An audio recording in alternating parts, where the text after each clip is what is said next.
Magandang araw mga kaibigan. Bigyan natin ng reaction, opinion itong post ng News 5. Title, Maghahain ng kaso si Anyo, si General Anyo. Sinabi ni National Security Advisor Eduardo Anyo na magsasampa siya ng kaso laban sa mga nasa likod ng aligasyong tumanggap siya ng paper bag na may kaugnayan umano sa kickbacks mula sa flood control projects.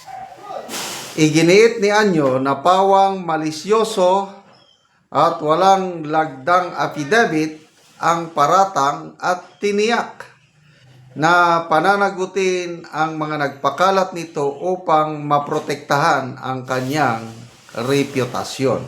O ito ang exact word ni Secretary Anyo. Sabi niya, kung sino man ang nagsabi nun, sisiguraduhin ko kakasuhan at makukulong siya. I won't allow anyone to smear my reputation that I have protected for many years. Tama yan. Ang ating reputasyon ay pangalagaan. Ako, di baling wala akong pera, di baling magsawsaw lang ako sa ginamos o bagoong asin, basta lang ang reputation ko over the years of my military service is hindi masisira. Okay. Contemporary ko itong si General Anyo, halos sabay lang kaming pumasok sa serbisyo. Class 1983 siya. Pumasok ako February of 1983. Siya naman nag-graduate sa PMA February ba or March. So halos kasabay kami at marami akong naging kasamaan sa trabaho na class 1983. And nagkataon, naging classmate ko siya. Colonel pa kami noon. Mag-classmate kami ni then Colonel Anyo sa Command and General Staff Course noong 2003. At naging malapit kaming magkaibigan. Malala ko nga noong 2014. General na siya, ako Colonel pa lang. Nung nagkita kami sa Camp Aguinaldo na, Johnny, ba't hindi ka pa na-promote? Aywan ko, sir. Hindi pwede. Magpa-follow up ako. Yan, ganyan kami kasi naging classmate. So,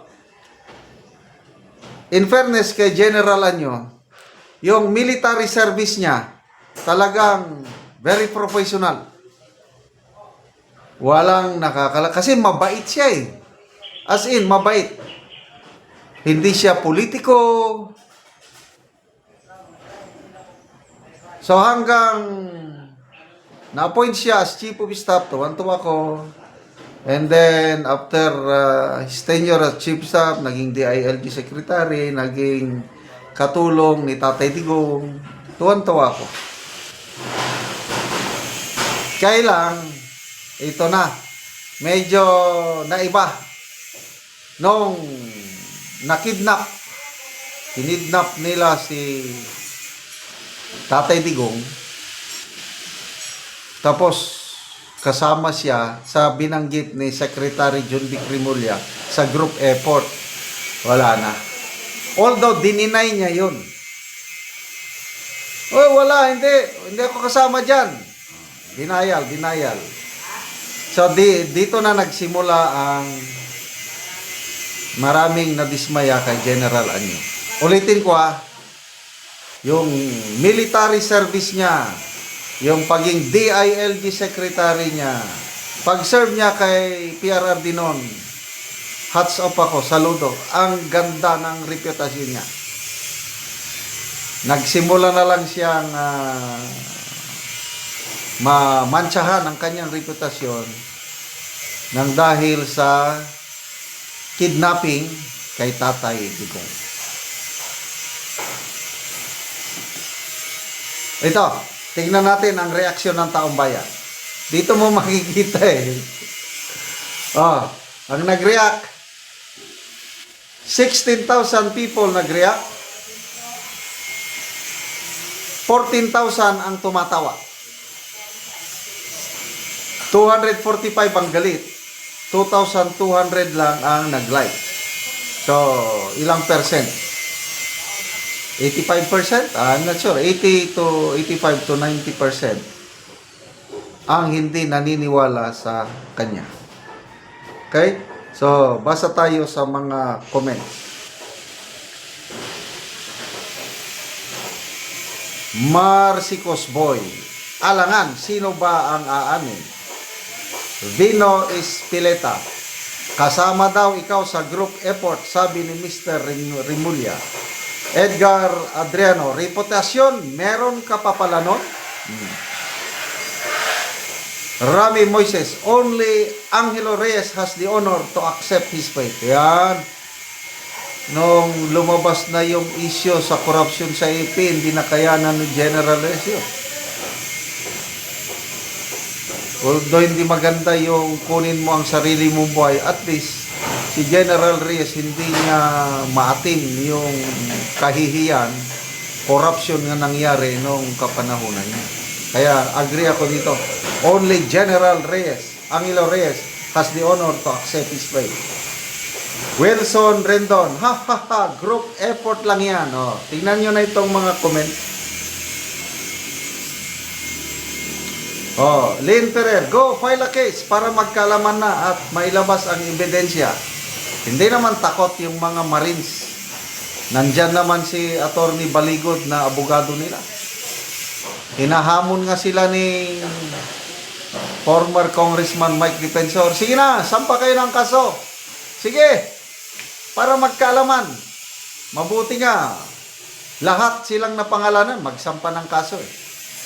Di ba? Arsenia Tak. Unahin mo si Montolpo. Bakit Montolpo? Yan. Jonas Sters Gutang. Hindi siguro itatay ang kanilang buhay kung hindi totoo. Correct. Ano bang makukuha ng mga ex-marines na yan? Bakit pa sila lalantad? Hindi tumahimik na lang. Kailang nakita nila there's a higher purpose in their lives. Bakit sila lumutang?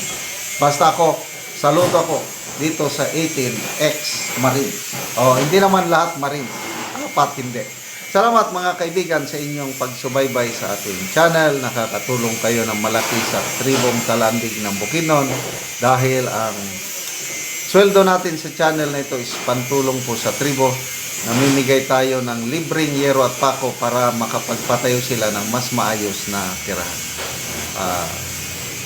Panoorin nyo ang video na ito. Si ate ang natagaan ng Mugero.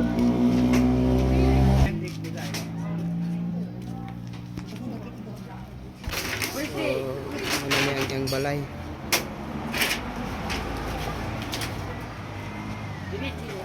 Sandig na niya ang hero. So, muna niya ang itsura gyud sa iyang balay. Muna ni gidakoon sa buslot sa balay ni ate. So, mga luag na gid kayo ang buslot sa iyang balay, mga lata na gid kayo ang hero niya. So, karaan na gid kayo nga balay. Makita gid nimo nga ano gid ulan na nagyud. Mauna ni ang ilang kahintang nila. Ilang pagpuyo. Ang ilang mga hero, lata na gid kayo. Diri dapit, so sako lang gyud ang ilang giatok dinhi dapita sa ilang doon silang kwarto. So isod gid kayo ang ilang pagpuyo. So karon ti pila naman ni ka tuig ang inyong balay nga lata ng hero og gipang nagatop lang gani mo og sako. 15 na katuig. 15 na katuig ang hero. Oo. So gikuha na lang ninyo ang uban og sako. Ako para nga kuan niptan ang kuan Mm. kanang tulo. Mm. May mga eskwela nga kuan. Isod ni kaayo. Na may mga eskwela. So pila ka bukti imong eskwela te? Kuan duha. Duha. Oo. So unsa na yung mga grade? Grade 7 o grade 3. So yun sa daytin yung panginabuhian. Wala na pa ng contraction ra ang yang bana walain magtrabaho na lain sa panimalay ang yung asawa. So lisod gyud ang ilang panginabuhian. Oo, wala gid kay tungod ra sa pampalitog bugas. Gakalisod pa gani mo palit og bugas. Oo. Oo, so salamat. Salamat sa Ginoo nga sa naghatag sa sin. Oo. Among gihatag sa kanhiro. Salamat kaayo.